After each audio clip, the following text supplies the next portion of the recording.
So hi friends, how do कैसे हैं आप सभी लोग। आप लोग देख रहे हैं कुशाग्र नॉलेज और मैं हूं आपका अपना कुशाग्र।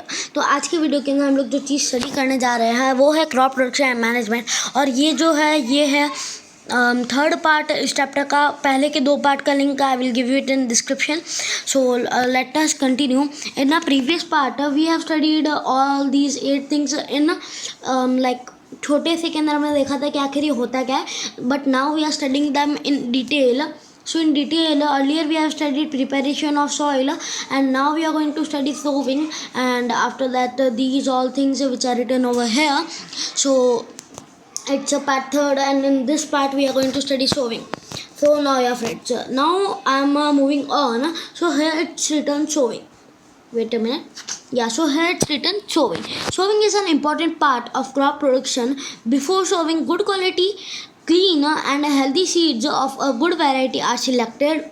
यहाँ पर ये कह रहा है कि जो सोविंग करते हैं और फार्मर्स जब करते हैं सोविंग, तो उससे पहले गुड क्वालिटी अच्छे सीड्स जो रहते हैं उन्हें सिलेक्ट किया जाता है। मतलब गुड क्वालिटी हेल्दी सीड्स को यहाँ पर देखिए, स्पेशली मैं इनको हाईलाइट कर रहा हूँ ताकि आप लोग इसे याद रख पाएँ, क्योंकि ये की नोट्स रहते हैं इस चैप्टर के एक टाइप से।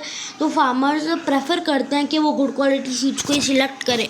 नाउ मूविंग ऑन, यहाँ पर आगे लिखा हुआ है सिलेक्शन ऑफ सीड्स या सिलेक्शन ऑफ सीड्स। एक particular one day I saw my mother put some gram seeds in vessel and pour some water on them. After a few minutes, some seeds started to float on top. I wondered why some seeds float on.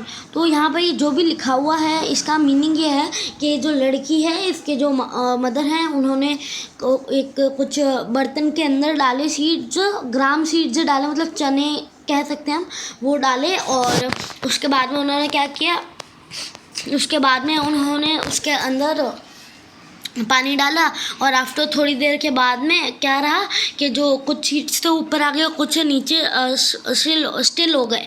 तो अभी हम लोग ये देखेंगे कि ऐसा क्यों हुआ आगे। So are the seeds which float on water, would those be lighter or heavier than those which sink? Why would they be lighter?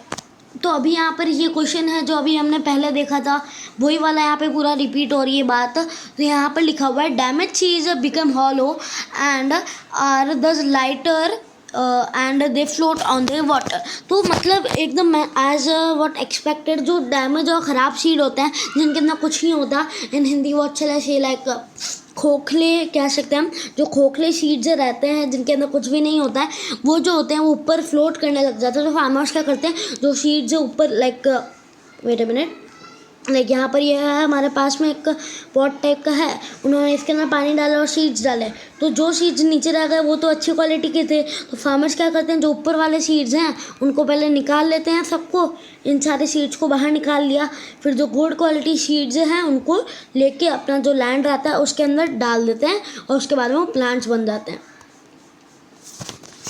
And इसके बाद में लिखा हुआ है this is a good method for separating good healthy seeds from the damage ones. यहाँ पर लिखा हुआ है कि ये बहुत अच्छा मेथड है अच्छे सीड्स को सेपरेट करने का।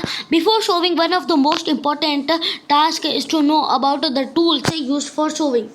सो यहाँ पर अब लिखा हुआ है कि जो सोविंग करते हैं फार्मर्स, उससे पहले हमें एक बात जाननी बहुत ज़्यादा ज़रूरी हो जाती है कि जो टूल्स यूज़ लिए जाते हैं सोविंग के अंदर वो कौन कौन से होते हैं। तो यहाँ पर नीचे लिखा हुआ है ट्रेडिशनल टूल्स।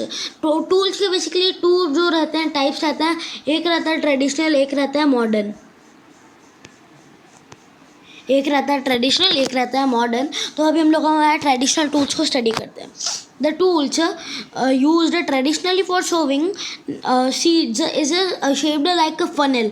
Funnel means जो शेप होता है कुछ लाइक उसका जो फनल का जो शेप रहता है वो कुछ इस टाइप का रहता है।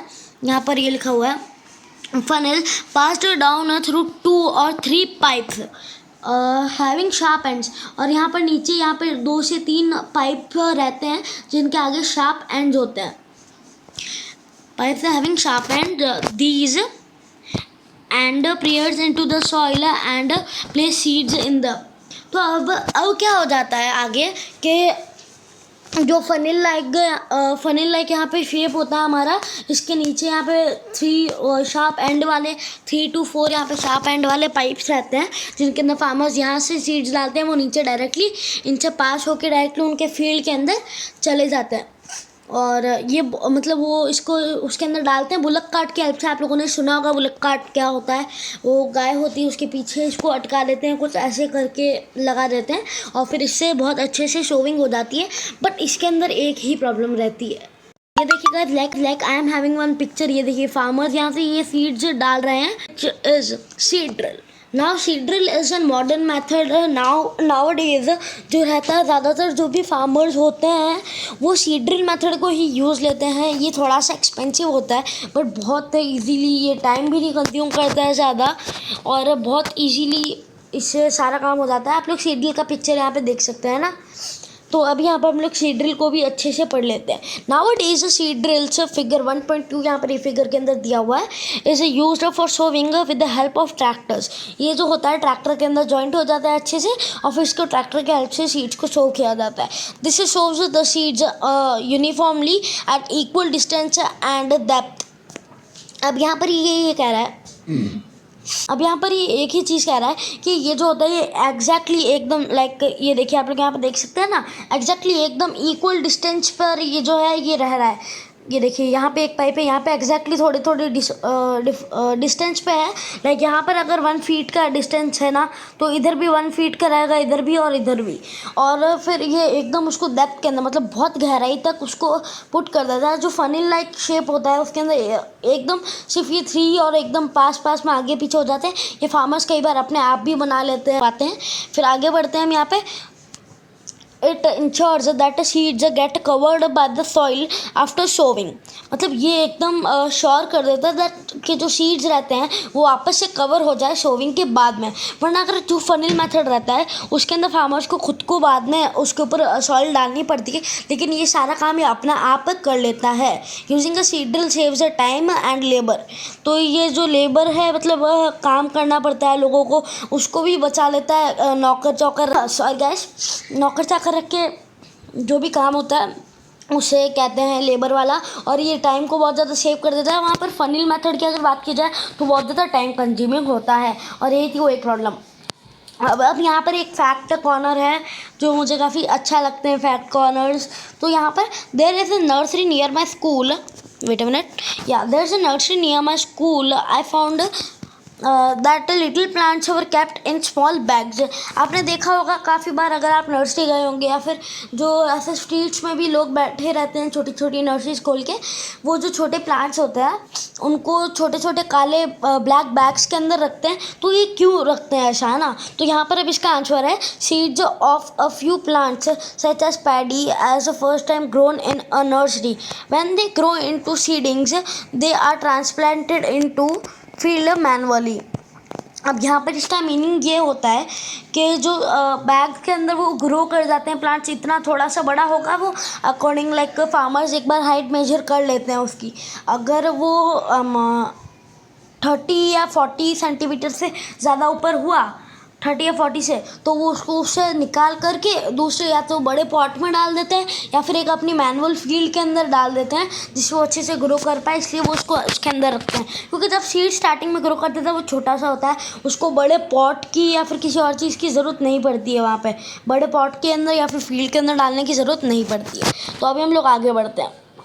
Appropriate distance between the seeds is necessary to avoid overcrowding of plants। Like मैंने अभी आप लोगों को बताया था कि अगर डिस्टेंस नहीं मेंटेन रखेंगे सीड्स के बीच में तो एक ही जगह पे बहुत सारे प्लांट्स ग्रो कर जाएंगे जो अच्छे से नहीं, मतलब अच्छा नहीं होता है।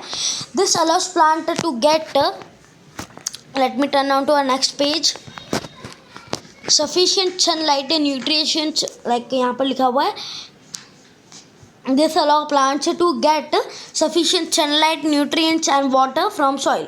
तो आप ये पॉइंट जो है इसे एज अ नोट अपने पास में सेव कर लीजिएगा, लिख लीजिएगा कहीं पर, क्योंकि ये बहुत इंपॉर्टेंट चीज़ है और यहाँ पर हमारा सोविंग ख़त्म होने वाला है। At times, a few plants may have to be removed to prevent overcrowding.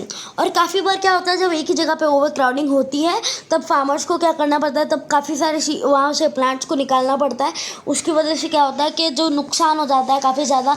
उन्होंने सीड्स के लिए पे किया था और उनको आधे से ज़्यादा सीड्स ऐसे निकाल के, इसलिए फार्मर्स आजकल वो modern method seed drill method use लेने लग गए हैं। सीड ड्रिल मेथड इसे भी याद रख लीजिएगा, ये आगे जाके फिल इन द ब्लैंक्स में भी आ सकता है। तो अभी आगे हम लोग बाद में पढ़ेंगे एडिंग मैन्योर्स एंड फर्टिलाइजर इस वीडियो के नेक्स्ट पार्ट के अंदर। तो हमारे चैनल को सब्सक्राइब कर लीजिएगा, बेल आइकन को प्रेस कर दीजिएगा ताकि आप हमारे ज़्यादा से ज़्यादा नोटिफिकेशंस आपको अच्छे से मिल पाएँ। और मेरा जो दूसरा चैनल है कुशाग्रज टेक एंड ब्लॉग, उसे जाके सब्सक्राइब जरूर कर लीजिएगा। तो अब मिलता हूँ मैं आपसे अगली वीडियो के अंदर, तब तक के लिए अलविदा। और इस वीडियो का लाइक है मैं 20 लाइक्स, तो मिलता हूँ अगली वीडियो के अंदर।